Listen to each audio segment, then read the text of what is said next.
You're listening to a Jurassic Rewind here on the Jurassic Park Podcast, featuring interviews, fun segments, and more from our past. Enjoy. Let's open up the doors to the Visitor Center, where I chat with Jurassic World actor Colby Boothman about his work in the Star Wars universe, Jurassic World, and more.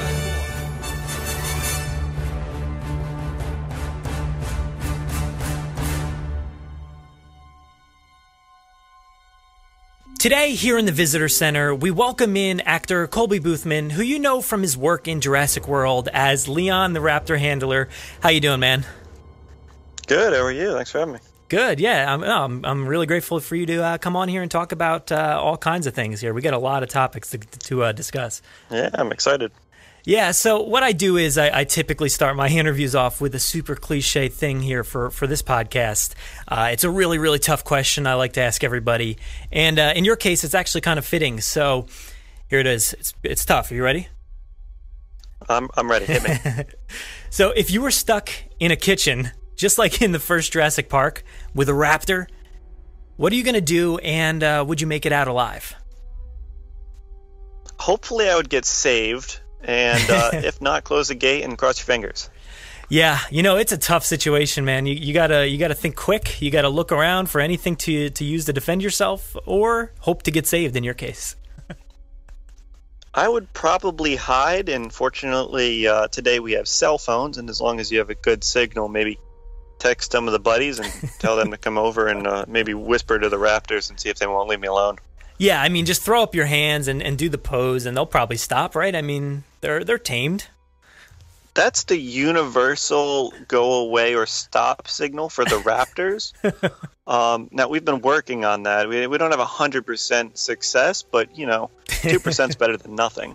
Yeah, it might not be fully reliable, as we've seen in Jurassic World, but it worked half the time. Yeah, it doesn't generally work on me. I tried it a few times. I can get the pig to listen, but that's about it. Yeah, the pig.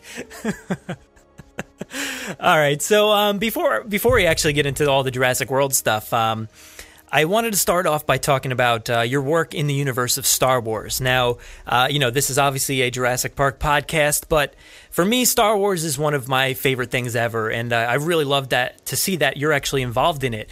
If people don't understand the connection for you, you've actually done the motion capture work for Luke Skywalker in the new Battlefront video game, right? I did. That was a really great experience, and I've also had the pleasure of working with Adam and Jamie on the Mythbusters Star Wars special, and that was just a blast. Went out to San Francisco and worked with them for a couple weeks.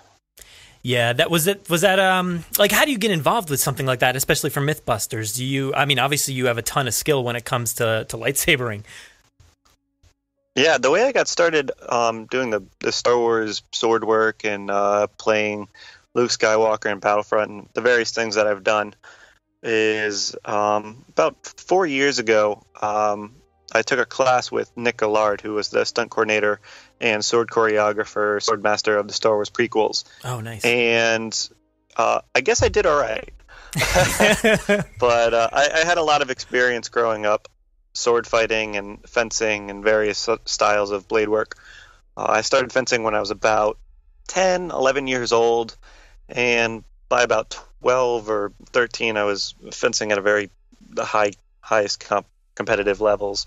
I fenced in the FIE, which is an International Fencing Federation, as well as Junior Olympics, nationals, competitions, various championships, and regional, state, national, and international competitions. So, I had a lot of experience throughout the years that really helped really develop my sword skills to a level that made going into learning the Star Wars choreography a much smoother transition.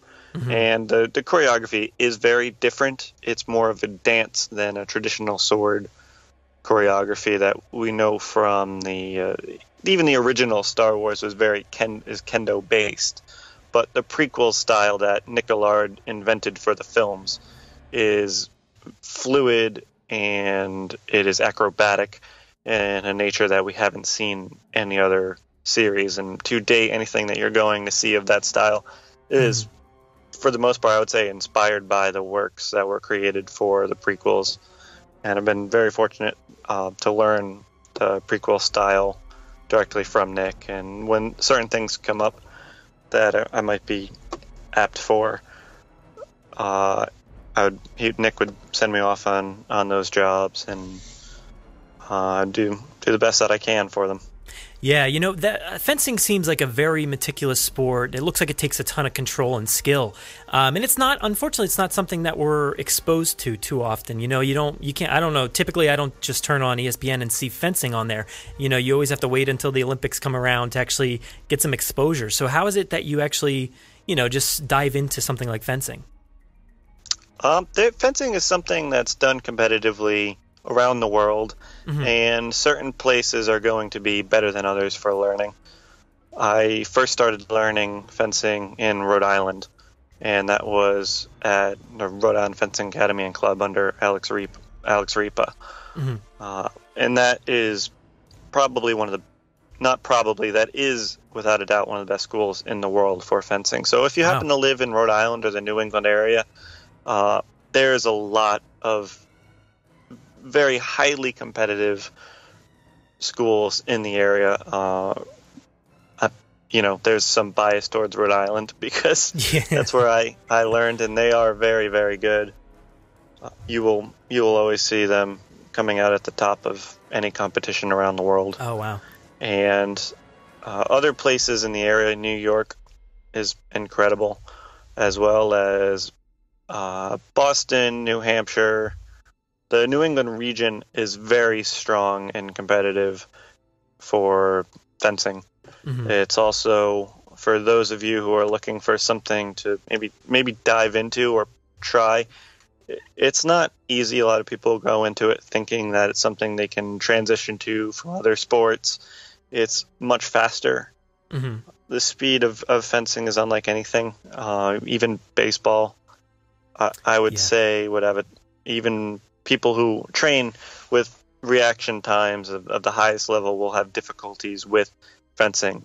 Wow. The people that I think would have the easiest transition into fencing would be people who do combat sports. So boxers would have a far easier time than someone who's coming from tennis or baseball, simply because martial arts in general, there's a lot of footwork involved, and boxing is very much a footwork sport. And before you can learn to do anything else, you have to learn the footwork, and that's much the same with fencing. So if somebody has had experience with boxing, I think a boxer would have a much easier time transitioning into fencing if it's something that they want to try their hand in. Of course, starting at a young age is always going to be good for people who are looking to get into fencing. As you get older, it's much harder because you really have to develop your skills and reflexes. Yeah, you lose that reaction time.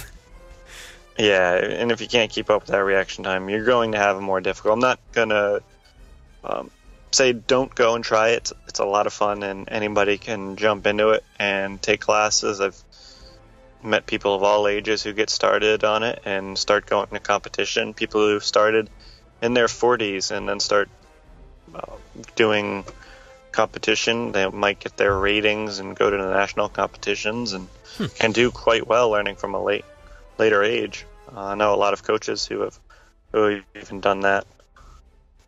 But it's definitely something really fun, and it's something that I enjoy doing.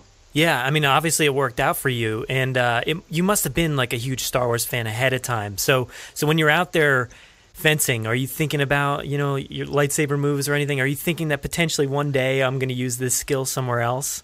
I would say that I started fencing because of an interest in Star Wars. It was really the prequels, Episode 1, I would say, that sparked my interest in sword fighting, to where I go out to Target and buy whatever plastic lightsabers I can get my hands on. And much respect to my dad for, enduring all the torturous battles of my youth. Yeah, there were a lot of finger nicks and Oh gosh, bloody yeah. knuckles coming from those lightsaber battles. Yeah. On both sides, to be fair, but he took quite a few on the fingers. Yeah, when those films came out, it was so different. The style was so drastically different than the original 3 films. So, what is it about that style that you like versus the other ones? For me, what stands out the most is if I have to call it, I would say the twirling. Mm-hmm. It's the very just acrobatic dynamic of the prequel fighting that draws my attention. It's very, very fast. I mean, it's impossibly fast to a point to where at some points in filming, the editor has to slow down some of the scenes just to be able to catch them for a viewer's perspective. Yeah. That's how quick the lightsaber choreography is. It's, I would say, the fastest fighting that you will see in cinema today and possibly ever. I mean, what Nick did with the prequels is truly an art form that I have a deep respect for. Yeah, and I think there's something to be said because people like to criticize, oh, well, it's too overboard, they do too much, but it was a different era in that world, in that universe, By the time it got to Luke, it was kind of gone, that whole style, so he had to learn for himself. Yeah, and I guess as far as canon goes, the nature of it that we see in the prequels is the Jedi at their height. Yes. Yeah. And they have essentially superhuman abilities that allow them to do things outside of the norm.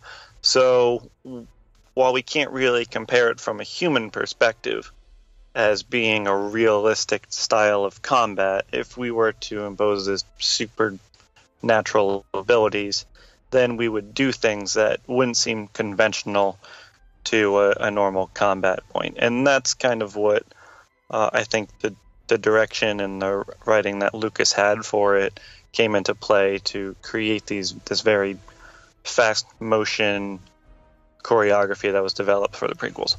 Yeah, do you think The Force Awakens had kind of a bit of a mix, or do you think it was more leaning towards the original style? The Force Awakens is definitely leaning towards the original style, in that these are very much untrained or with little training characters. So in The Force Awakens, Rey has essentially no training at all. She has her staff that she knows how to wield, and any experience that she has with a lightsaber is being drawn from that experience with a staff. So there's very little learning that they've had or had been taught, and that's why you have this very raw aesthetic to The Force Awakens, and we'll see what comes in the coming 2 films. Yeah, I wonder if we'll see a return to that prequel style, like a little bit. Lucas had so much time to train now on his own or wherever he's been, and maybe we'll see him train Rey and pass off that style as well. So it'll be really interesting to see where that goes. I would really love to see that, because to those listening who, in the powers that be at Lucasfilm, there's this really great stunt coordinator. His name is Nick Gollard, and he would be really great to choreograph some of those fight scenes. If anybody is at all interested, I can give my full recommendation, and I would certainly love to see that again. And, I'm sure you're going to be hounding Colin Trevorrow, right, about Episode 9 if you haven't started already. I mean, if I see him, I'll definitely make some pointers next time. You got a good rapport with him, and obviously, some insane lightsaber skills, so I'm sure you're, itching to get on screen for Episode 9, right? I was really excited to see that, he was announced for 9. And working on set on Jurassic World, you can see what he can do with a major franchise and how he keeps true to what the franchise is, and he very much is, he understands the importance of giving fans what they want to see, and that dedication to the fans is what we all want out of a franchise. And so I was very excited to see that he's going to be doing Episode 9, and I know he's spent probably quite a bit of time at the Skywalker Ranch. Yeah. There's a lot to learn, and there's a lot to see. You could spend just weeks inside of the in the vault, just looking at all the original props and pieces from Star Wars as we know it. And I know for Battlefront, actually, they did a lot of work photographing and trying to make sure that the game was as perfect to the film series as possible.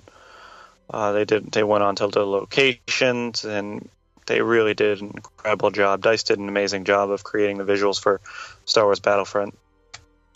Yeah, and you know, when it actually came time to release this game, the hype for Star Wars was probably beyond any other film or franchise. And you know, just how cool was it to know people were anticipating, especially this game, actually, to find if there was, you know, any clues or secrets about The Force Awakens, because there was that DLC that had Jakku, right? Yeah, and it was actually released simultaneously with the film. And I believe a couple days earlier for those who were... was it pre-orders and stuff, right? Yeah, I believe. I can't recall. I was so busy at the time I wasn't even able to, I'm sure. to play it. And I love the game, and I still jump on especially anytime there's a new DLC. I haven't played the new DLC. I've been running around needing to play it. And I'm sure I was talking about something of which I forgot where I was. But I was really excited about the video game, having been anticipating the next Battlefront game for a decade. Yeah, it's been a while. Just working on it completely aside, I was very excited for that game and very grateful to work on it when I was asked to play Luke. Yeah, that's incredible. And, like, how does that feel, like, to play Luke Skywalker? That's always a great email. You know? Oh, by the way, can you come out for to go work on this Star Wars game that we're doing in Vancouver? Yeah. Let me let me check my schedule real quick. Yeah. Okay. Yeah, you have to think real hard, right? Yeah. Actually, at the time, I was there was another production that was interested in having me or meeting with me and discussing working on another project. And it was within the schedule that I had to go and do Battlefront. Needless to say, I went and did Battlefront. Yeah. So, you know, there's a lot of... I've been fortunate to have a lot of opportunities, and I'm definitely going to take something like Battlefront as an experience over some of the other projects. And even if, you know, they can offer whatever they want, I'm going to pick Star Wars every time. Yeah, I think just to get your foot in the door and just be a part of that universe is really something special. Yeah, for me, it's a lot of fun, and you know, having been a fan of it and knowing fans of it, it's important to be able to give the fans the best experience that you can. And if I can have any part of that to be able to give the fans something that they want and that I know that I would like to see people working on and creating, I'll definitely do what I can for the fans. And that's something that me as an artist, or whatever you want to call it, that's something that is important to me. Yeah. So did you have to go in and put the tights on with the whole, you know, the balls all over you or whatever it is? Yeah. Yeah, we went to the Capture Lab, which is EA's facility at EA Games in Vancouver. And it's the largest commercial motion capture facility in the world. And we were very, very fortunate to be able to use that space as our playground to do the motion capture for the game. And, you know, we put on the gray leotards with the reflecting dots all around it, and take our swords and put the reflecting dots on those too. Of which I still kept those on my for that I used my Kendo Shinai to do the motion capture with, and I did not remove the dots from my Shinai after that. And that's always fun whenever I travel around to, you know, Comic Cons or wherever. I'll try and bring that with me. It's something that I know a lot of the Star Wars fans like to see. So especially the 501st and Rebel Legion, yeah. which are great fan organizations that I have a great respect for, and what Albin does with the 501st. And there's something that, all respect to all fan bases all around the world and throughout different franchises, I'd have to say that what the Star Wars fans do and what the 501st and Rebel Legion do is something unlike any fan base. Mm-hmm. Besides Jurassic Park, that's another good one that I have to well, it's tough to talk about. It's such a huge fan base, the Star Wars one. It's got a ton of history and all this time to create what it is. And something like the 501st, it just doesn't exist. I mean, sort of. Maybe you could say the Jurassic Park motor pool, with all the Jeeps and the other vehicles. That's something similar, but the 501st is huge, and they do some really great stuff. It is, and they do amazing charity work, and they go to hospitals and they go to conventions, and they do a lot of charity work that I think a lot of people don't necessarily know. They see, the guys in the armor and the costumes, and they might not know that it's actually a charity organization that does a lot of great work around the world with their thousands and thousands and thousands of members, of which all you have to do is go to any Comic-Con and you'll see hundreds of them, if not thousands of them. I was just in Cincinnati for the Cincinnati Comic Expo, which is a really great show. And the Ohio Garrison for 501st has 1,000 members. That's just crazy. It's mind-blowing, the scale that they work on. Do you interact with a lot of Jurassic fans in person? Do you find them out there, mixed in with the Star Wars ones? Oh yeah, there are, especially with these new T-Rex outfits that are easily available and greatly priced to where anybody can get a hold of them. You see them everywhere. I wasn't able to make it to Dragon Con this year. However, people were sending me all kinds of pictures of the T-Rex outfits and all the Jurassic fan base that was there at Dragon Con. I mean, there was a whole team of ACU troopers, and nice. Some of the fans sent me photos of that. And then they just had just a field of the T-Rexes, which I always love seeing. It's always so hilarious. Yeah. So that's always great. And something that I always do for the Jurassic fans whenever I see them is I'll carry around, sometimes I'll forget, but I try to remember whenever I can to bring some dinosaur teeth. So if you're around and you happen to see me, ask if I have teeth, because I generally carry around dinosaur teeth for special people who know to ask for it. Yeah. Sometimes I'll put a blast out on Twitter from somewhere saying, "Hey, I've got a bag of teeth," because I'll carry around the mosasaur teeth. That's awesome. For the listeners on this, I know that you all know what a mosasaur is, so I don't have to explain that one, which is always good.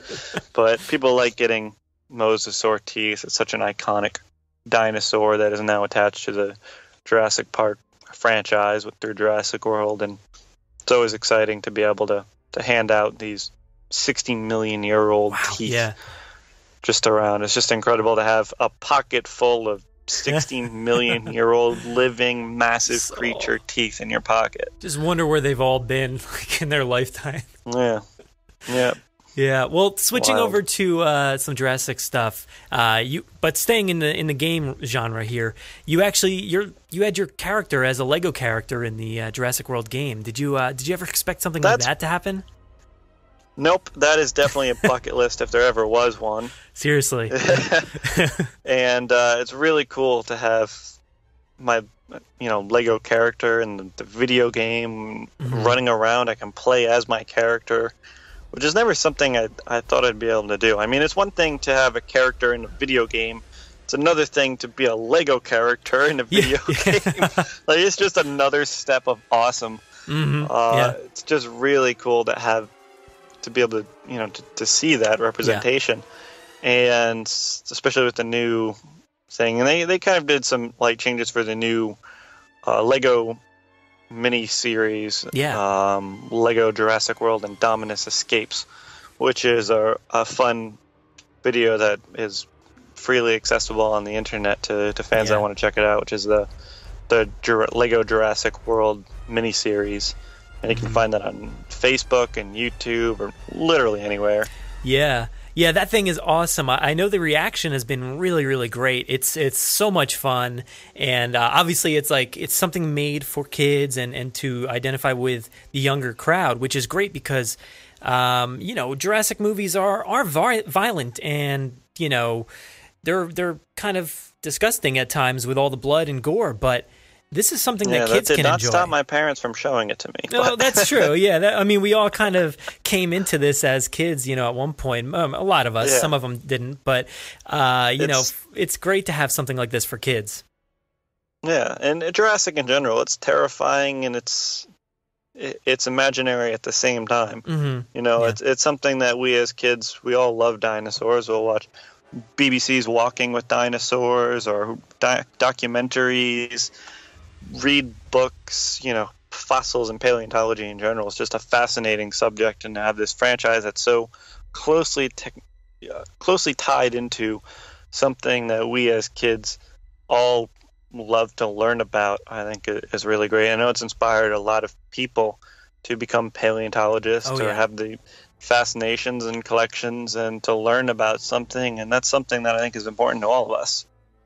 Yeah, and it seems like your character made an impact because he's in this Lego game, he's in this Lego series. It seems like I don't know if it's exactly your character, but he's like called New Guy, right? I mean, it's this guy who falls in the pen. Miniseries. Yeah, it's the New Guy, and it's based on my character. I think what they did was they took the figure that's in the Lego box set, okay, and then they just kind of blended a couple of things. So it's essentially my character with a baseball cap instead of a skull cap. Which I'd love to give him a skull cap. I think that would be fun. That would identify more. It's the same character, yeah. Mm-hmm. Yeah, it's so funny to see this because that introduction there, it's like, they spared no expense, and then the guy just falls right into the pen, and it's a retelling of what happened in Jurassic World. It's not, obviously it can't be true to exactly what happened because that'd be a little violent, but it's so much fun, and I hope we see more of this in the future. Yeah, me too. And the Lego series in general is always a comedic take. Yeah, that's loosely based on the story of whatever they're portraying. So you've got the Star Wars Legos, you have the Batman Legos, you have the Lego Movie, which also had Chris Pratt as, I want to say his character's name was Emmett. Emmett. Yeah. In that. So there's all kinds of amazing comedic storytelling or reimagination of these iconic franchises, and they're always entertaining to see and play the games and watch the mini series. Mm-hmm. Yeah, and so much of like Star Wars is expanding in that genre with Legos, and I'd love to see this Lego stuff just keep going because like I said, kids need something like this to entertain them, and even if it's not canon or anything really pertaining to what actually happened in the films, it's still fun to see them expand in a different direction. Yeah, and there's so much that can be done with Legos. I mean, Legos as a toy and a product is something that everybody grows up with, and we create things and explore our own creativity and creation, which is a great learning tool that we all have. And and even going beyond that, you have the Lego Mindstorms or whatever the current generation is, the robotics Legos. There's a lot expanding to it, and you have people of all ages working on it. You have the people doing the Lego animations, where I always see this on, this is one that I see on Twitter a lot, is the just small fans that are making these incredibly intricate stop motion videos of the Legos. Yeah. And those are always a blast to see, especially what fans do with the Legos. And it's a great place to explore filmmaking in ways that other people might not have the same kind of cinematic control to create short films, and I think Legos is a great way to express those ideas, or a great way to expand upon cinema as we know it. People are always doing creative and unique things, and that's always a great thing to see. Yeah, absolutely. So, like, when it comes to Jurassic Park, the films, and for you, how big of a fan were you before Jurassic World came around for you? I loved Jurassic just growing up. It was something that I watched. Scared me when my parents first showed me when I was like, 6 years old, I think, when they first showed me it. And I think it was, they first showed me it about the time the second one came out. Okay. And that's kind of when they introduced it to me. I think I was about 6 years old. I can't remember. It was a long time ago. It was. But it scared me, and I got over that, and I still liked it. Yeah. And it's something that, I'll watch every year, and I'll watch all of them. It's just a great series that Spielberg has done. Everything from the cinematography to the CGI to these characters, these dinosaurs. It's a huge world that Spielberg created, and to be a part of that is truly an incredible experience, and I'm certainly grateful for. And I think that Colin did a really great job in Jurassic World, and working on that was definitely something I never really imagined. And out of all the sets that I've seen, you see movie sets and pictures, and I've worked on a lot of sets very early on. The first thing that I ever worked on was Green Lantern, and that's definitely a big budget movie where we're filming downtown with cranes blocking out the sun with these massive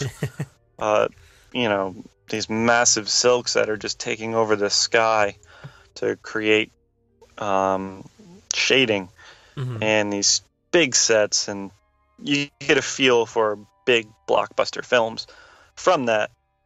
And then when coming into Jurassic World, it doesn't even hold a candle to the scale of the sets on this movie. Not that I didn't have a great time working on Green Lantern, and that was definitely invigorated my interest in working in film. But to step on set in Jurassic World, and time and time again, I kind of explained the same way, that it can't be anything else but Jurassic Park. The sets, the style of them, the feel of it is something that you only see in the movies, and to be able to be there in person, to see the vehicles and the outfits and the cages, it's there's really nothing else like that. And the scale that they did for Jurassic World is something that films will be hard pressed to tap into. Yeah. Between Star Wars and Jurassic Park, the sets they've been building are tremendous. And Jurassic Park, or Jurassic World for the Main Street scene, I've never seen or heard of another set like that. They're just incredible what they built. And they built this huge Main Street set where you have, a dinosaur in just a walking area that they constructed for the park. They have multi-story Margaritavilles and Japanese restaurants. You've got the steakhouse, which was named Winston's. Yep. After Stan Winston. The amount of detail that they put into it. The menu for Winston's, at the top of the menu, is Chilean sea bass. And that's something you won't even see in the movie, but there's just these inside jokes and this unseen detail that everybody who worked on it put their heart and soul into making something for the fans and making something for themselves. They really put their everything they could into it, and to be able to walk around that and see it in person, and to see people, 1,000 extras walking around with their Jurassic shirts and the balloons, and I can't even really describe it. With apt words. Well, at this point, it's all about fans making these things, like Star Wars and Jurassic World. It's come full circle, and now fans are putting their loving touch into this and creating it and taking huge care with everything. Yeah, we've reached a point now where franchises are expanding on beyond a single generation. Yeah. And I would say that for me, it was my generation. That was the second generation of Star Wars. We were introduced to that through the prequels, and that was the first multi-generational franchise. And now that's been done again with the Jurassic Park franchise, where a lot of today's generation has been introduced to Jurassic World. And at this point, we have the kids of people who worked on the original trilogy working on the new trilogy, as seen in Star Wars and Jurassic World. We also have fans coming in to work on it, and that's something that we haven't seen before. And we're seeing that in Star Wars, Jurassic Park, the Marvel franchise, and the DC world, where fans are coming in to being the professionals working on these series. And that's what's making these massive films, is that it's being created by fans. And one of the things that was amazing to me, like the R2-D2 team for The Force Awakens was, the fan robot builders. They would build these R2s, and they did such a great job that they were the ones hired to do The Force Awakens. Yeah, it's incredible. Yeah, that it's just something you didn't get a lot of, in the older days with these films, and now it's a huge part of the history, and us fans really love these films, whether Star Wars or Jurassic, and we're definitely taking care. And at this point, I mean, when you're a part of it, do you expect something like this to be one of the biggest things ever? I mean, could you possibly have hyped it up that much in your head? I think we had the idea that it was going to do well. Of course. Nobody really knows for sure until it comes out. I mean, you can have films where you expect, monumental, momentous things for them, and it just doesn't happen. Things just don't always work out the way that you want them to or expect them to. That's kind of just filmmaking in general, or business. You do your best that you can, and it doesn't always work out. But sometimes it really all comes together and it makes something fantastic. And we definitely did that with Jurassic World, and everybody who worked on it did such a fantastic job everywhere. Everything from Colin and the producers, Frank Marshall, down to the artists making the concept art and making the motion capture for the dinosaurs, the dancers that we had portraying the raptors for us on set, which was a great eyesight. Everybody really can come together, and it's a team collaborative effort and great work from above, kind of oversight, and making sure that everything happens the way it should. Yeah. And it comes together to create something spectacular. And Jurassic World was definitely one of those things, and The Force Awakens was another one. And I think a lot of it really has to do with fans coming together to make these films, and being able to take these budgets and do everything within their power to do the most that they can for themselves, for the fans, because they want to see it themselves. I know for me, when I kind of took my character, and the first thing I looked up when I had the reading for the film was, what do the fans want to see? And they wanted, you go on, you look in forums, you see what are fans looking for. They know about it. They've known about it for a decade before the film comes out. So there's a lot of time that people have been talking about it and kind of creating their own fan concepts and hypotheticals about what's going to happen.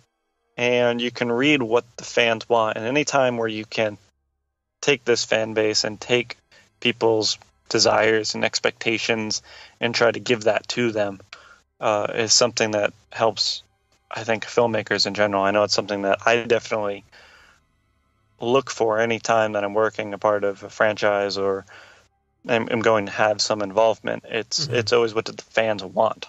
And any time that you can try to give it to them, I think that's something that's very important. Yeah. And I know for me, and as small as my character is and as little control as I may have. It's something that I always try to keep in mind and do my research on. For me personally, I took a lot of that wrong place, wrong time character that Lex has in Jurassic Park. And for me, that was something that I tried to keep in mind. It's something that a lot of the fans wanted to see, and it's something that I think was in mind entirely for the character. Since Colin wrote the character and created the concept for the little raptor handler falling into the pit, was this more youthful character that's just in way over their head. Yeah. And for me, I tried to draw a sense of youthfulness into the scream and the high-pitched squealing voice. And I know it's something that Colin wanted. And in the script you kind of read the character, and he did a great job writing. Him and Derek did an amazing job writing this script to where you understand these characters. Yeah. And to embody them and try and create them with as much depth as you can, or as much backstory as you can. I know for me, I wrote pages of backstory, and you have a script and you have your character, but as an actor, it's kind of our job to fill in anything that the writers don't have time to create. And you try to make as much as you can for the viewers and the audience. And they don't not everybody's going to like everything, but you try to just create something interesting that people are going to find humorous or whatever. You take the script and the character and develop something. So for me, I wrote this kind of my own personal character backstory to help my process of creating the character. And what I kind of created my own backstory, and just to help with the emotions of the character and the way that the character speaks and talks and moves, and the reactions kind of came from I kind of developed a backstory. I wrote just a few pages where I can envision a character from a small town where he worked at a zoo, but he's not training lions or tigers or even elephants. This is the guy who works with the penguins, and he's happy working with the penguins. He feeds them and takes care of them and knows all their names. And then this exciting opportunity with InGen comes up, or Masrani Corp, and comes up to work at Jurassic World, which is where everybody wants to work. Of course, yeah. The coolest park in the world, and it's awe-inspiring and fantastic, and maybe get to work in a petting zoo with the baby triceratops, and instead I'm working with raptors and way over my head. And just a bit. And that's kind of for me where I had a lot of fun exploring this character that's in just, he's never put on a pair of boots in his life, and here he is, on scaffolding, running around with a giant, I don't know not a net, I don't know what to call it. Yeah, we never know what to call that thing. Dealing with raptors. Yeah, we just end up calling it the pig loose thing, and it's become our own canon here. That's fun. Yeah, well, you can definitely tell that backstory from that guy, because he's, like you said, he's in over his head, and he does something that he shouldn't, and he just doesn't realize that, and it definitely goes bad for him. Well, when the pig weighs more than you do, there might be some problems. That would be a natural reaction, to reach down and try to stop the thing or grab it before it gets killed. But, I guess you learn your lesson real quick in Jurassic World. Yeah, you're told to go and do your job, and you got these big, scary guys telling you what to do. Oh, yeah. Not naming any names, Hoskins. And you just do things that are stupid and don't make any sense, namely chase a pig. Yeah. Or open the cage. That could be one of them as well. No, I did not do that. So that is not on me, but I am grateful to be. Oh wait, I did do that. I opened the raptor pens. Yeah, Can't but forget I'm just that. doing what I'm told to do. Yeah, Yeah, it's not your call. Yeah. It's higher up people than you. Loose. Yeah. Yep. Whoops. My bad. Yeah. Well, I you claim got no lucky. responsibility for the events following. Look, if we see you in a courtroom in the next film and they're like, you were the one who let these things loose and killed Hoskins and, a lot of other ACU or InGen soldiers, you're in trouble here. I think we're going to throw you in jail. I think we could see that. Yeah, I'd like to say that I'd come out all right, but we've had some preceding court cases after major historical events that would tend to believe that those odds are not in my favor.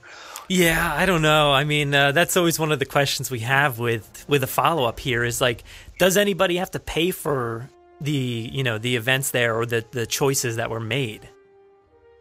Well, unless the UN deems that. So I think they would be okay in the legal gray area. They're smart enough to put themselves off on an island. And while that might have originally been Costa Rica, who knows how they're going to spin it. Yeah. Yeah. And I mean, ultimately, none of the people that are left, it was, like you said earlier, it was none of their choices. It was all about these guys that are already dead, unfortunately. Ms. Ronnie and Hoskins, they all called the shots. Yeah. And it's not like they're there to speak for their actions. Yeah. What do you think's going to happen next? Like, where does it go from there after basically the demolition of this amazing park, and what happens after that? I don't know. That's a safe answer, right? I think it's safe. I mean, it's a little coy, but we can stick with that. Yeah, it's I'm excited to see it, and even whatever information that I try not to learn anything that I can avoid, and that goes with anything. It goes with Star Wars. It goes with Jurassic Park franchise. Even on set, it's one of those things where I will learn everything that I have to from my character, and I will see as much as I can see to look at. But as far as the story goes, and I don't want to know what happens because the first time that I saw the film was at the Dolby Theater in Los Angeles for the world premiere, and that was definitely an exciting moment that I'd been waiting for a while, and never mind having the fortune to be able to work on. And so even working on the film, you try to close your ears where there might be sensitive information. Yeah, I mean, on one hand, you want to be know, surprised by it. Yeah. Yeah. For me, it's I definitely, that was the first experience of knowing what happens for me. I didn't want to know anything that I didn't have to, because I love being surprised by this film, and I love watching a film for the first time. I have trouble watching trailers that might give too much information. Yeah, definitely. So, definitely not one for spoilers. That's my problem. I at one point I hit a wall where I was being spoiled too much with trailers, and I stopped watching them. There's a few. I like Star Wars is one that I can't help but watch. I think I watched the new Pirates trailer the other night, and obviously when Jurassic World 2 or whatever they're going to call it comes around, I'm going to be watching that. But most films I try to stay out of. Yeah. It's safer. Yeah, that's the same thing. I know for Star Wars, that's just impossible to stay out of. It's so when impossible. The trailer for The Force Awakens premiered at Celebration, I was in Florida. Okay. And I had some friends at Celebration, just from knowing a lot of the people involved in it. I was just in Ohio at Salt Lake City. Sorry, not Salt Lake City. That's not in Ohio. Nope. At Cincinnati Comic Expo, and I was hanging out with Peter Mayhew and my good friend Ryan, who handles a lot of Peter's work, and their whole family is really just, they're a lot of fun. Some of my just favorite people. And Peter and his wife Angie are just really great, and yeah, just literally their whole family, Katie and Ryan for shout outs. They're all really great. And who else was there? Oh, Ray Park was there. Who plays nice. Darth Maul. That's awesome. He's so great. Yeah, he's really great, and it's always fun to hang out and catch up with everybody. Mm-hmm. Yeah, so the trailer for The Force Awakens premiered at Celebration last year, and I was in Florida at the time. I just literally jumped on a plane and flew to Anaheim to just have some fun at Celebration. Yeah. I was just text my friend Ryan. I'm like, should I be there right now? And the reply is 3 letters starting with a Y and ending with an S. And I literally booked a flight on the way to the airport and hopped on a plane, and I was there in like 3 hours. Yeah. So, Oh God, I'm sure.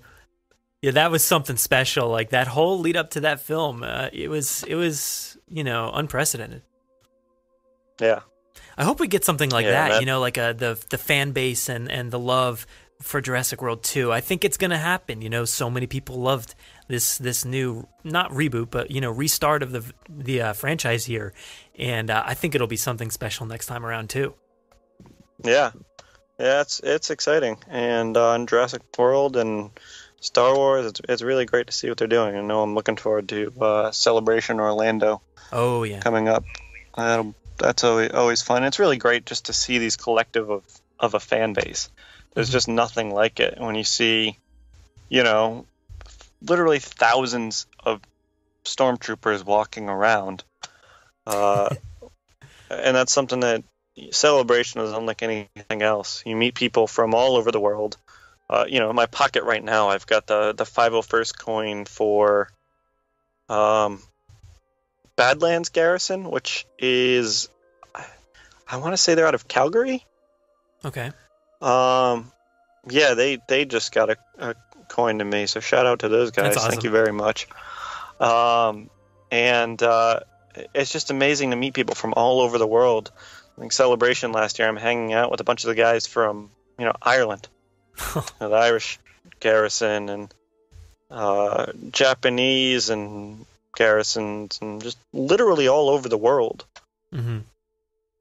Yeah. Central America, South America, Asia, Europe, just pretty much almost everywhere. Yeah. It's crazy.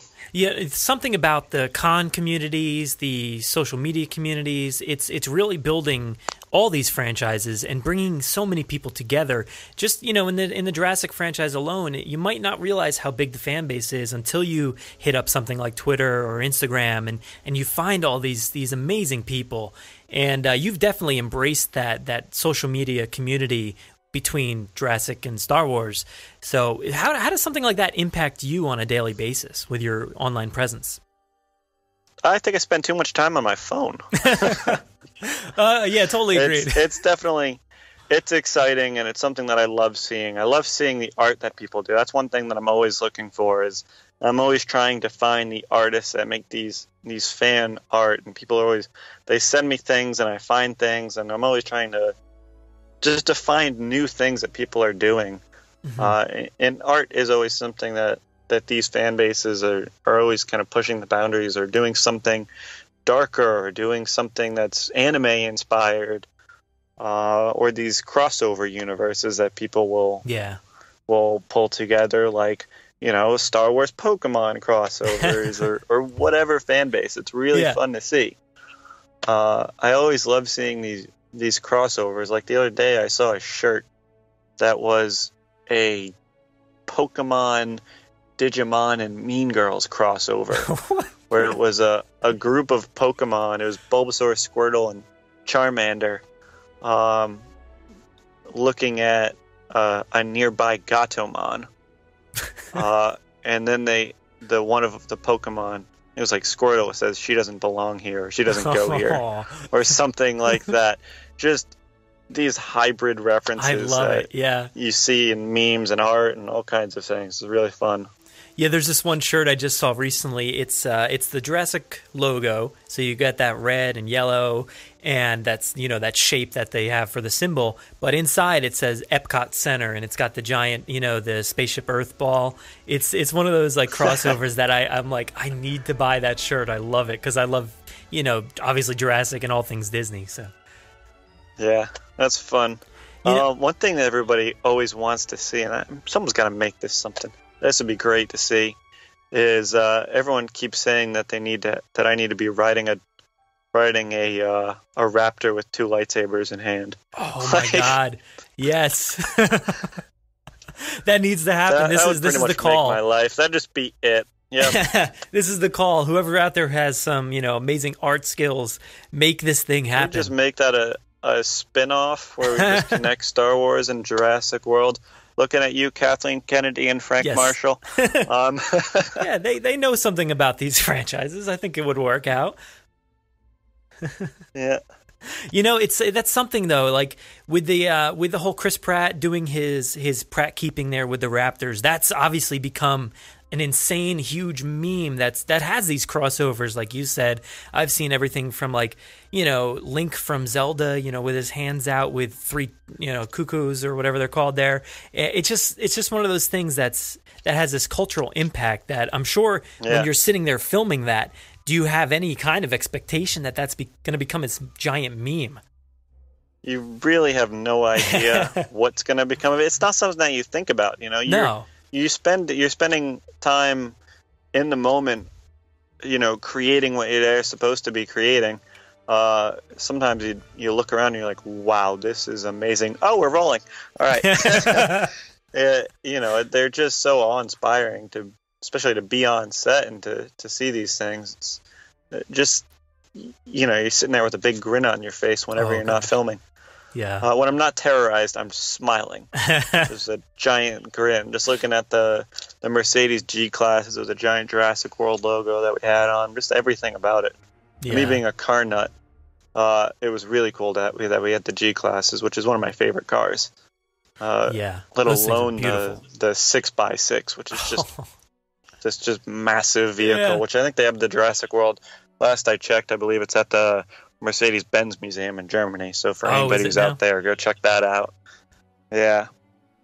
Yeah, vehicles have been such a huge part of this franchise, everything from the Explorers and Jeeps, straight through the Mercedes again in Lost World and now again here in Jurassic World. It's so great to have that sponsorship, and people complain about sponsorships, but it's a necessary evil that you have to have in there, and this movie commentates on it perfectly. And Jurassic World did a really great job of including it in a way that's realistic.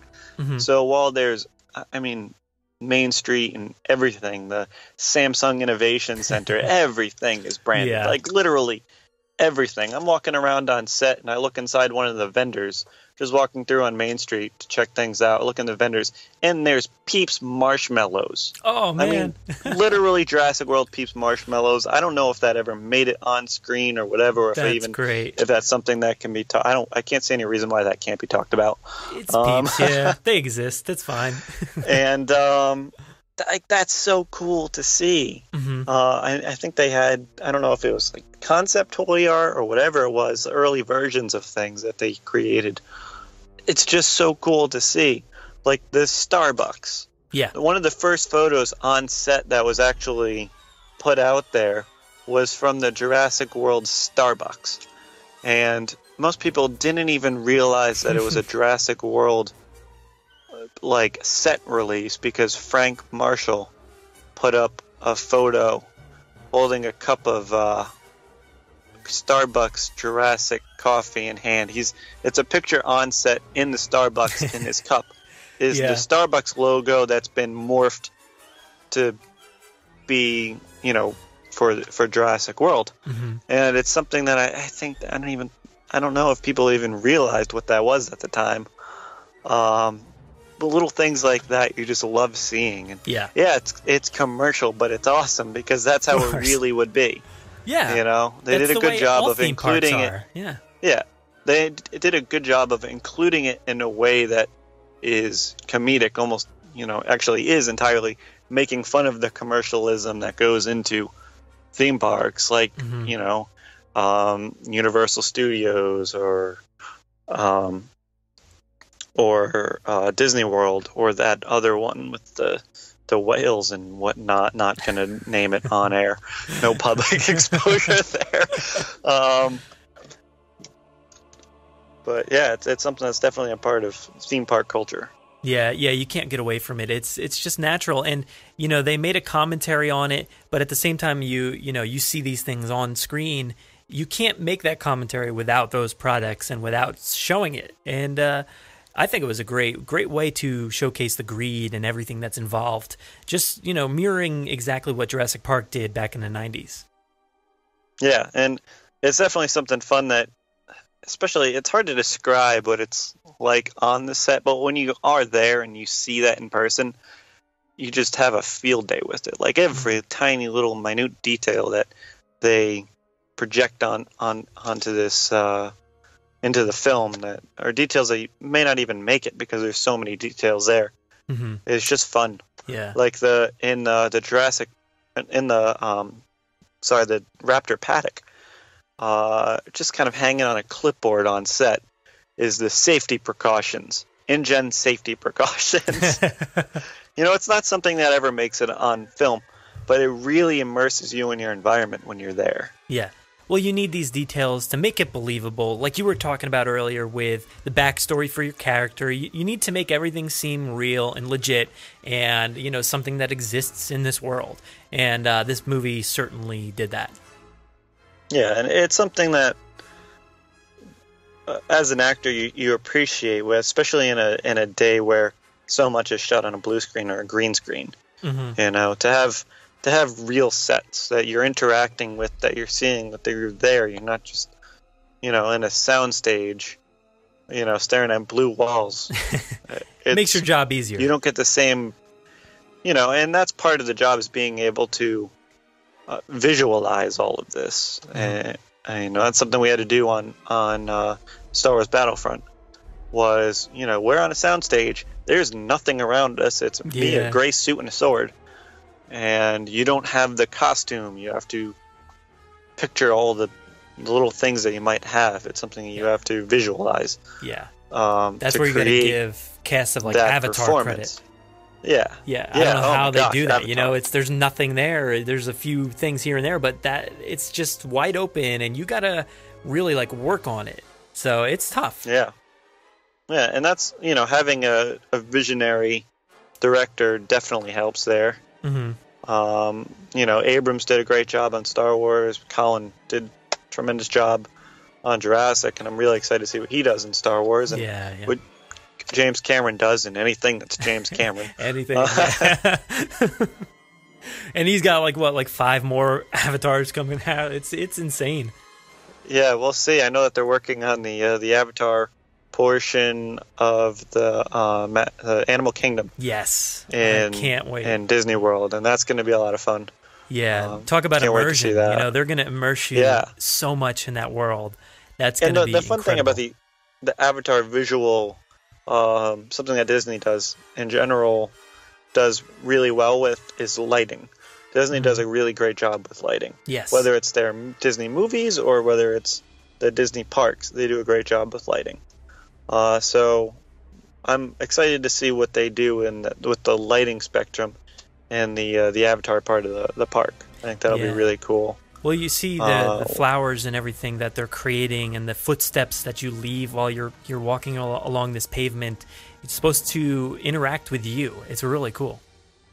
Yeah, and I think Disney is really doing a great job these days of making their theme parks more than just rides. They're making them more immersive, and they're updating them, which is good, especially as time goes on. It's something that you have to give people something new and interesting. Yeah. And they're doing a good job of that, especially with the new... I was at Magic Kingdom, or not Magic Kingdom, sorry, Hollywood Studios the other day. Oh, wow, nice. And it's just all Star Wars. Star Wars is taken over, which is great. I loved going to Star Wars weekends, and, hopefully they'll bring that back at some point. Yeah, in a few years, but once everything's there's almost done. not a need for it anymore because Star Wars is so much part of Hollywood Studios. Mm-hmm. Yeah, true. It's there every day. It's going to be huge. And the details that are coming out about that new ride system are incredible. Yeah. What I was happy to see and spend some time in and recently at Hollywood Studios was the Launchpad. Yeah. The Star Wars Launchpad, I believe it's called. Mm-hmm. And they've got a short film talking about, Star Wars and cinema through the era and the creation of it and the vision and all that. And then they have the props and the costumes and, Jawas running around. And you've got the First Order walking around completely in character. Yeah. It was a lot of fun. I was there and they made me have a button that says, I'm celebrating I'm Luke Skywalker in Star Wars Battlefront. So I've got this button that I can't get away with. And when you're in Disney, you've got a button, everybody sees it. It's like staff just hone in on it. And it's still fun, and they do a really great job of immersing park goers, especially if it's their birthday. Like it was actually my mom's birthday when we were there, and it's just a lot of fun. Yeah. Yeah, to get that interaction is great, and to have them reach out and, even just see your button. It might be, I always feel awkward wearing it too, but it's something to help with their interaction. It's great. Yeah, it is. And it was actually really great because, at the parks you have the actors and the I forget what the Disney specifically calls it. Cast They've members. got a name for them. Yeah, the cast members. And they're fans as well. So I'm walking around in the launch pad, and they're the Jawas, and they spot the button, and they're like, they're super excited, but they're in character, and so they're not saying anything and pointing around and making gestures and bringing over their supervisor, and it was just a lot of fun to have this interaction with the person in character. And it's not like a Comic-Con where people get excited and they're in a cosplay and then they just kind of break their character and open up. But at Disney, they're not allowed to. No, so here I have this interaction that's still on the grounds, and it's different when you're backstage, like when at Star Wars weekends, when we're just back in the green room chatting with everybody. Here we're out among all the visitors. Yeah. So yeah. They can't break character, and they see that, and we're taking photos and doing all kinds of things and twirling lightsabers and whatnot. And it was just a lot of fun, and it was really fun to see this excitement coming from some of the cast members and the Jawa outfits, who were completely in character the entire time. And that was just really fun and different, not something that you get to experience often. Yeah, and it's only going to get better. I can't wait. It's going to be incredible. Something that Universal definitely needs to do with their Jurassic franchise. They need to step up their game. I would really, really love to see that. It's a huge investment, and you've got a million people doing all kinds of calculations about how something is going to work, and actuaries and whatnot, trying to figure things out. And space definitely. In Florida down hopefully, they'll pull the trigger and expand. If they could just, I'd love to see them turn a part of the Universal Studios into the Main Street set. Yes, that we had. Like if they could recreate that. That would be incredible. Just take a portion of what did I forget what City Walk? Yeah, City Walk. Universal Studios. Just like take that and make a portion of that, just a replica of the Main Street set. That it would makes be super total cool. sense. Yeah, that has to happen. I'd love to go get dinner at Winston's. That would be cool. Yeah, absolutely. Like it's just to say, like, yeah, Alejandro, made me this delightful Chilean sea bass. This is perfect. I don't even know if I like it, and I'd probably order it. What was actually really fun is the week after Jurassic World premiered, I was kind of just traveling around doing the press tour, jumping around, getting no sleep, jumping on 6 a.m. flights literally every morning after the premiere, which is great, and I loved it. But, God, it's exhausting. 18 hours in one city, 18 hours in another city, just on a flight non-stop, and all just a really great time. But after about a week after the premiere, I went back to LA for a talk show, and while I was there, I met up with Vanessa Weaver, who is one of the consultants on Jurassic World, and who was one of the dinosaur consultants along with Jack Horner. And we went to Crustacean, which is, one of those kind of typical. It's a really, really good restaurant in Beverly Hills that we went to. And the special of the day was Chilean sea bass. So we literally had no choice but to order that. It's a sign, yeah. And of course, after the first week, Jurassic was breaking every record imaginable. Yeah. So that was a very appropriate celebratory dinner. Victory dinner right there. Fitting. Yep.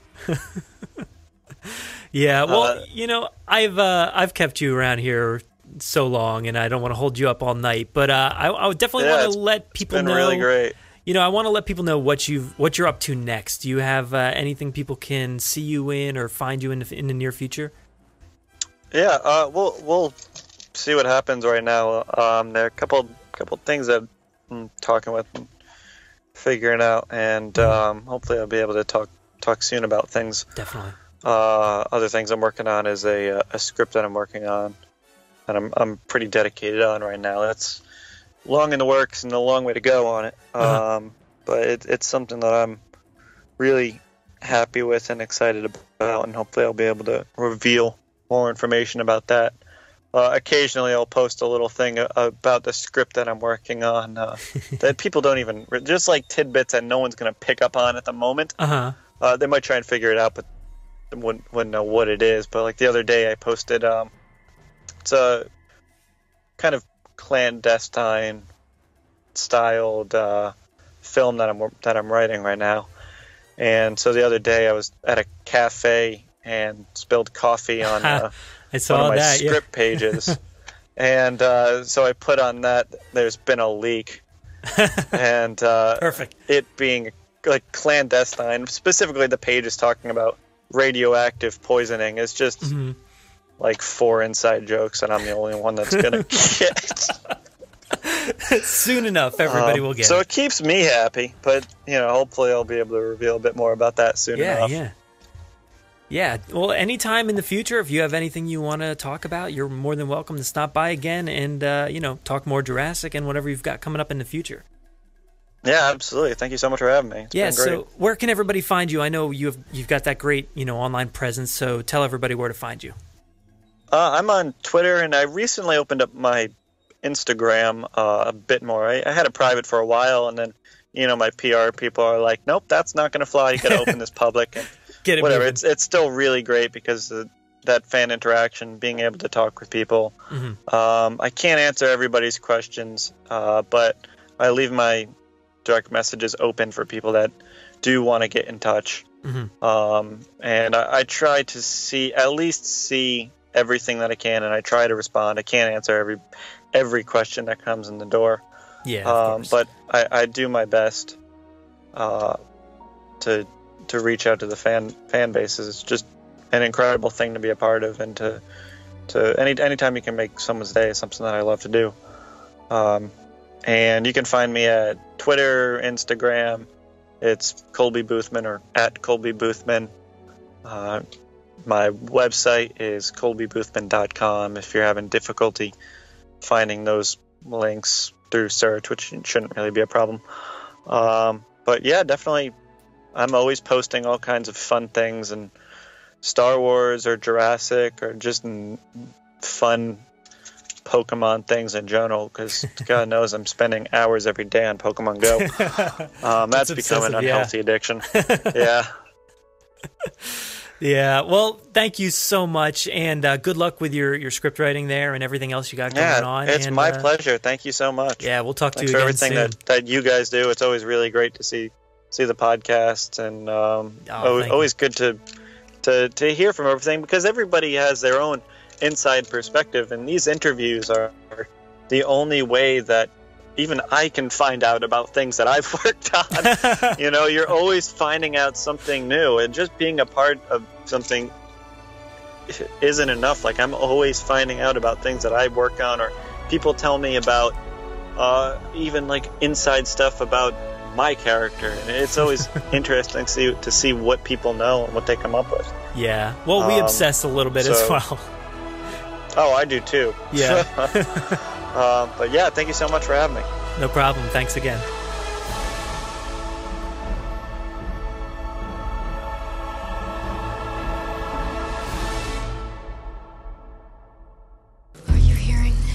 Make sure to visit JurassicParkPodcast.com to find all of our past episodes, brand new news articles, information on how to contact us, and much more.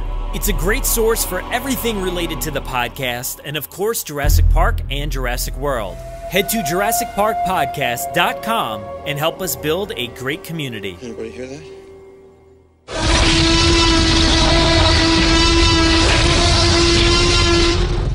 5 minutes. Drop what you're doing and leave now.